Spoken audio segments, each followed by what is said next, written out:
논술로 만나는 우리 역사 15권. 조선의 수도 한양은 어떻게 건설되었을까?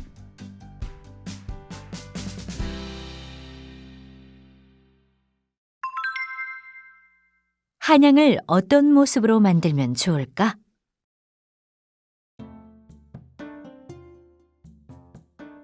깊은 밤, 하인 치루가 찻상을 들고 정도전이 있는 방 안으로 들어섰습니다.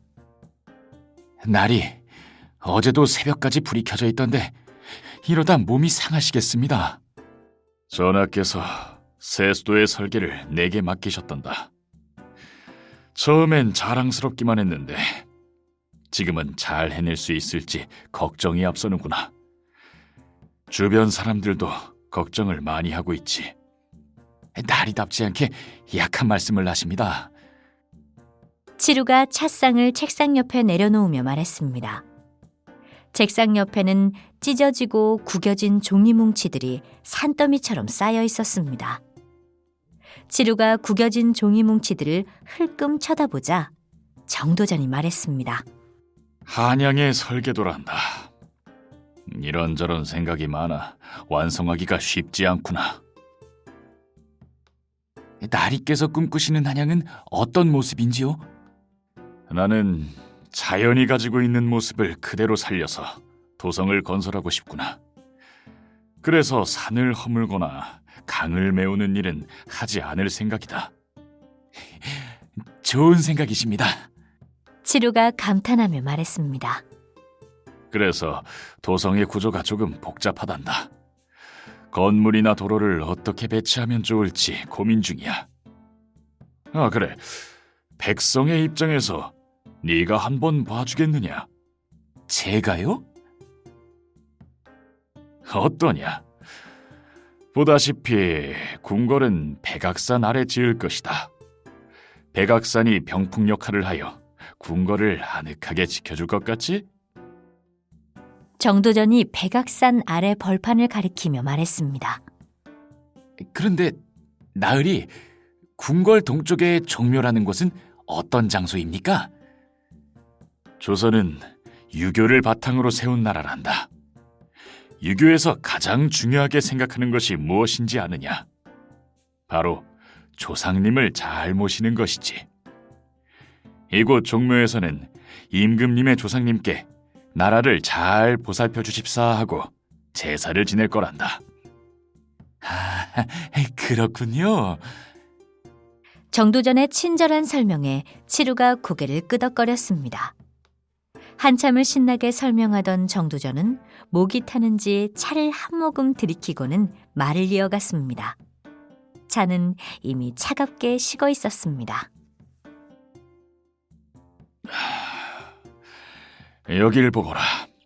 이조, 호조, 예조, 병조, 형조, 공조의 6관할을 이곳 궁궐 바로 앞에 설치할 생각이다. 나란 일을 보는 곳이니 궁궐과 가까이 있으면 좋을 것 같습니다. 너도 그렇게 생각하느냐? 이 사이 넓은 길을 육조거리라고 이름 지어보았다.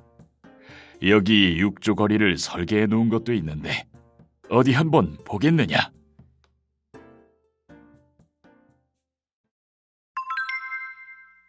새 궁궐의 곳곳은 어떤 모습일까? 아주 훌륭하오. 과연 삼봉이오. 태조는 정도전이 올린 한양 도성의 설계도를 보고 무척 만족스러워했습니다. 당장 공사를 시작하시오. 그리고 마침내 1394년 12월 궁궐 공사를 위한 첫 삽을 떴습니다. 엄청난 자재와 수많은 인원이 동원되었죠.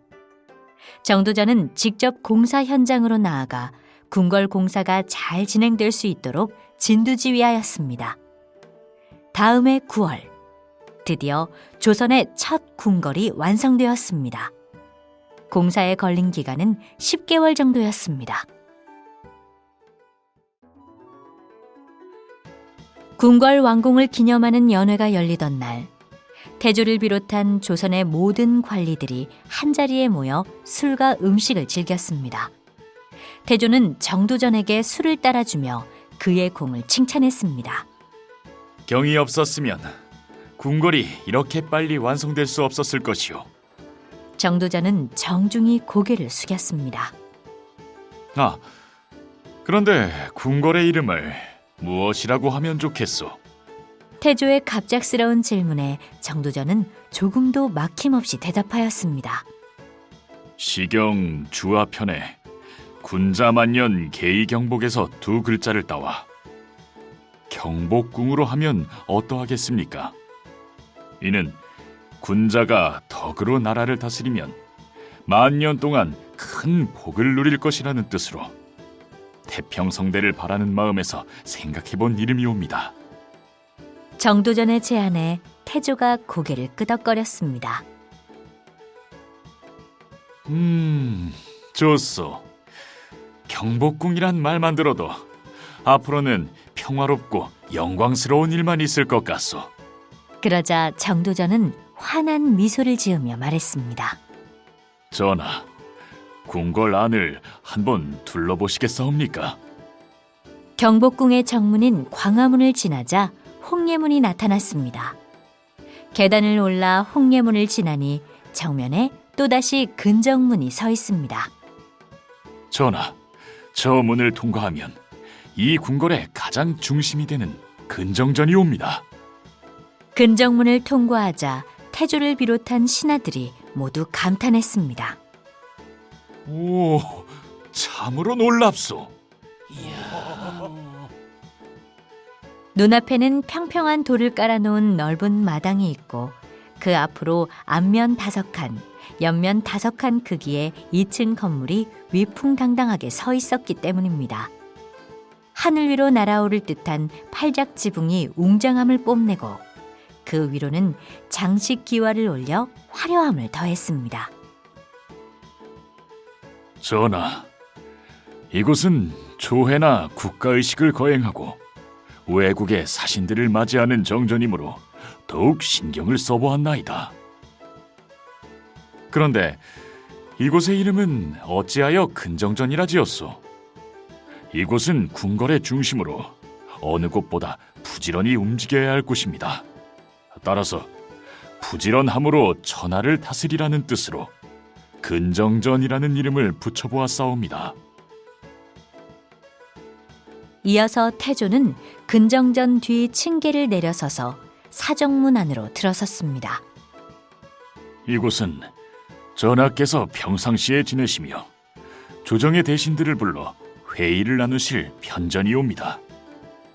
새 나라 조선을 위한 다양한 정책들이 이곳에서 시작될 것이옵니다. 따라서 깊이 생각하고 살피라는 뜻으로 사정전이라 이름 지어보았사옵니다. 정도전의 말에 모두가 고개를 끄덕였습니다. 이제 사정전 뒤편으로 이동하시지요. 사정전 뒤편의 문을 지나자 또다시 건물이 나왔습니다.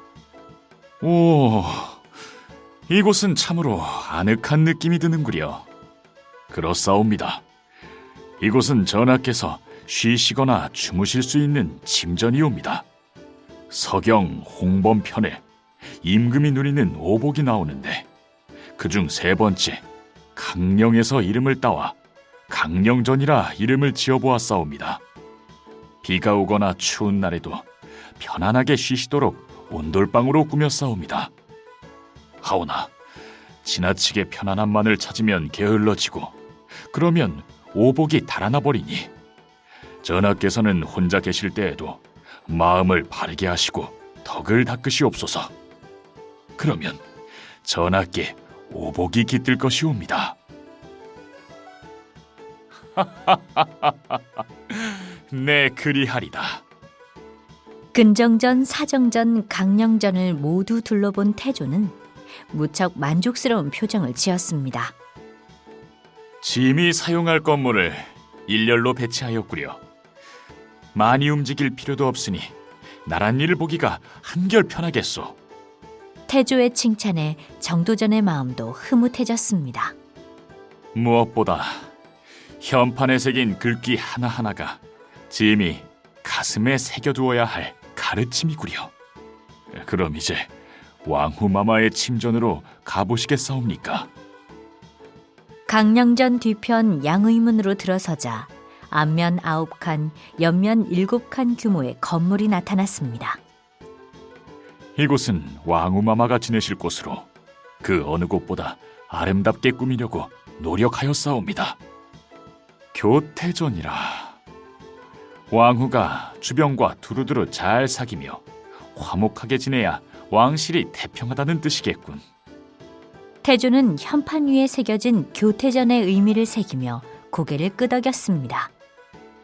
경복궁에는 이 외에도 수백 명의 군사와 궁녀들을 위한 건물과 임금의 시중을 드는 관리들을 위한 권례 각사가 마련되어 있었습니다.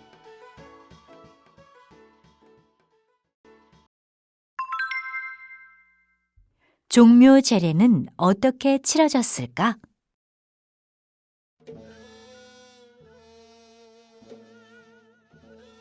전하, 종묘로 납실 시각이 옵니다. 경복궁 동쪽에 위치한 종묘는 경복궁과 함께 1395년 9월에 완공되었습니다. 태조는 조선의 정통성을 세우기 위해 자신의 사대조 조상을 목조, 익조, 도조, 환조로 각각 추존하고 그들의 위패를 종묘 정전에 모셨습니다. 그리고 그들에게 정성스럽게 제사를 지냈습니다. 전하, 조선은 유교를 바탕으로 선 나라이니 조상을 모시는 것을 가장 기본으로 삼아야 한다, 그 말 아니오. 매번 종묘 제례 때마다 경이 그렇게 강조하니 내 이미 가슴 깊이 명심하고 있어. 황공하옵니다, 전하.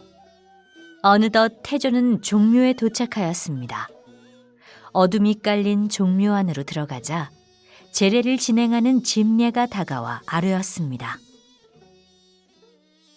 전하, 제례 준비가 다 되었나이다. 마침내 태조가 조상의 위패를 모신 곳으로 나아갔습니다. 면류관을 쓰고 푸른 옥으로 된 귤을 든 태조는 여느 때보다 더욱 위엄 있어 보였습니다. 자, 시작하시오. 태조는 짐례를 향해 명령을 내렸습니다. 마침내 짐례의 호령에 맞추어 의식이 시작되었습니다. 먼저 신을 맞이하는 절차이옵니다. 향을 3번 피우고 술을 잔에 부어 땅에 뿌리십시오. 또 흰 비단을 올려주시옵소서. 흰 비단은 신께 드릴 선물이옵니다. 짐례의 말에 태조가 앞으로 다가섰습니다. 그리고 조심스럽게 향을 피우기 시작했습니다. 인사를 올렸으니 조상신들께서 즐기실 차례이옵니다. 먼저 제관이 제사를 날리는 글을 읽을 것이옵니다. 그런 후에 제관들이 잇따라 술을 올리옵니다. 짐례의 말대로 충문 읽기를 마치자 제관들은 정성스럽게 술을 따라 올렸습니다. 이제 제사에 쓰인 음식을 직접 드시며 조상신이 주신 복을 받습니다. 그리고 제사에 쓰인 충문과 흰 비단을 불에 태웁니다. 이것이 신을 보내드리는 절차이옵니다. 절차에 따라 제례가 진행되는 동안 정전 앞 계단 위아래에서는 아름답고도 엄숙한 음악이 울려 퍼지고 그 가락과 선율에 맞추어 계단 아래에서는 문무와 무무가 화려하게 펼쳐졌습니다. 엄격하고도 장엄한 분위기 속에서 그렇게 종묘 제례의 밤은 깊어가고 있었습니다.